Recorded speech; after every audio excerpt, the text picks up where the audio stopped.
మరి ఎస్టీలకు చూద్దాం. లంబాడా మినిస్టర్ లేనటువంటి క్యాబినెట్ ఇంతవరకు లేదు ఉమ్మడి ఆంధ్రప్రదేశ్ చరిత్రలో, ఒక్క మీద్ తప్ప. మైనార్టీలు చూద్దాం. 2 ఏళ్ళకు మొత్తుకున్నా నేను, మైనార్టీ మినిస్టర్ లేడు అంటే మొన్న అజరుద్దీన్ గారికి ఇచ్చిండ్రు. ఎస్సీకి కానీ ఎస్టీకి కానీ మైనార్టీలకు కానీ కేటాయించిన నిధులన్నిట్లో ఓన్లీ 40% స్పెండ్ చేస్తున్నారు. మరి మిగతా డబ్బంతా ఎక్కడ పోతుంది? ఇంకా గమ్మత్ ఏంటంటే కాంగ్రెస్ పార్టీలో క్రమశిక్షణ చర్యలు తీసుకుంటారు. అప్పర్ కాస్ట్ వాళ్ళు మాట్లాడితే ఒక రకం చర్యలు ఉంటాయి, బీసీలు ఎస్సీలు మాట్లాడితే ఇంకో రకం చర్యలు ఉంటాయి. ఇది వాస్తవం కాదా?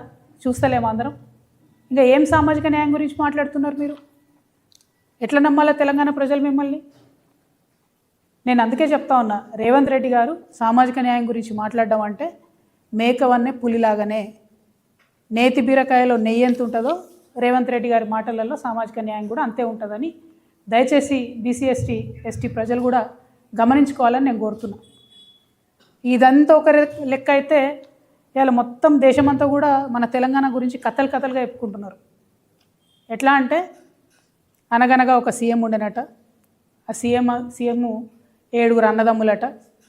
పొద్దుగాని లేచి ఈ 7 కూడా 7 దిక్కులు వేటకోతారట.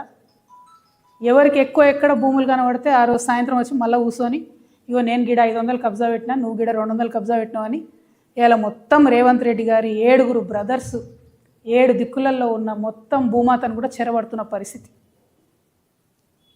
రేవంత్ రెడ్డి గారిని వారి యొక్క రౌడీ ముఠాని, ఈయనకు బాగా రియల్ ఎస్టేట్ తెలుసు, ఏదో రియల్ ఎస్టేట్ ఉద్ధరిస్తాడంటే పొద్దుగాలు లేచిన దగ్గర నుంచి భూమిని దొంగతనం చేయడం తప్పితే రేవంత్ రెడ్డి గారు చేస్తున్నది ఇంకోటి లేదు. పేదవాళ్ళ దగ్గర గుంజుకోవాలి, దాన్ని పెద్దవాళ్ళకి ఇవ్వాలి. అందుకే చెప్తా ఉన్నా, ఇది రేవంత్ రాక్షస రాజ్యం నడుస్తుంది తెలంగాణలో. RRR నడుస్తుంది తెలంగాణలో.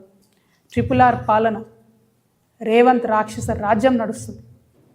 ఇంకా కామెడీ ఏంటంటే, మనకు పాతకాలంలో అడ్వర్టైజ్మెంట్లు వస్తుండే, సబ్బు కొంటే అగ్గిపెట్టె ఫ్రీ అని, buy 1 get 1 ఫ్రీ అని. అట్లా ఒక రేవంత్ రెడ్డి కోటేస్తే 7 అన్నదమ్ములు ఫ్రీ మనకు, కుటుంబ సభ్యులు ఫ్రీ మనకు, ఓటుకు నెట్టు కేసులో ఉన్న ఉదయ్ రెడ్డి ఫ్రీ మనకు, వేం నరేందర్ రెడ్డి ఫ్రీ మనకు, పొంగులేటి కోటేస్తే కొడుకు ఫ్రీ, శ్రీధర్ బాబు కోటేస్తే తమ్ముడు ఫ్రీ, బట్టి కోటేస్తే వాళ్ళ కుటుంబ సభ్యులు ఫ్రీ. ఏంది ఇది? ఇంతమంది రాజ్యాంగేతర శక్తులు, 200 మంది ముఠా నడుస్తుంది పరిపాలన. నేను బాధతో చెప్తా ఉన్నా ఈ విషయం. ఓ పేద దళితుడు ఉంటే, పేద బీసీలు ఉంటే, వాళ్ళకి ఎప్పుడో నిజామో ఇందిరమ్మనో ఇచ్చినటువంటి ల్యాండ్ని ఇలా రాబందుల్లా లాక్కుంటున్నారు. 30,000 ఎకరాలు అసైన్డ్ ల్యాండ్ దాదాపుగా లాక్కున్నారు రేవంత్ రెడ్డి గారు.